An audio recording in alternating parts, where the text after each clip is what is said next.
किसी शहर के एक प्यारे से घर में 3 बच्चे रहते थे, मोहम्मद, मक्की, सुंदुस और हरम। एक इतवार की सुबह जब सूरज की रोशनी खिड़कियों से अंदर आई तो नन्हे मक्की का मूड कुछ अलग ही था। उसने ऐलान किया, आज मैं सबके लिए पीतरा बनाऊंगा। पूरा किचन एक खेल का मैदान बन गया।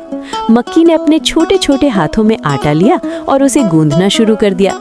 सुंदुस दौड़कर फ्रिज से पनीर और सॉस ले आई, जबकि हरम ने सबके लिए ताज़ा जूस तैयार किया। माँ और पापा किचन के दरवाजे पर खड़े मुस्कुरा रहे थे। जब पिज्जा ओवन में गया तो पूरी गली खुशबू से महक उठी। पापा ने कहा, आज हम ये पिज्जा घर में नहीं बल्कि पार्क में जाकर खाएंगे। सब खुशी से उछल पड़े। पार्क पहुंचते ही हरे भरे मैदान में एक दरख्त के साए तले दस्तरख्वान बिछाया गया। सबने मिलकर हाथ उठाए और अल्लाह ताला का शुक्र अदा किया। गरम गरम पिज्जा सबके हाथों में आया। मक्की ने बड़े फख्र से कहा, ये दुनिया का सबसे बेहतरीन पिज्जा है क्योंकि हम सब इसे मिलकर खा रहे हैं। सब घर वाले खिलखिलाकर हंस पड़े। खाने के बाद बच्चों ने झूले झूले, दौड़े लगाईं और खूब मजा किया।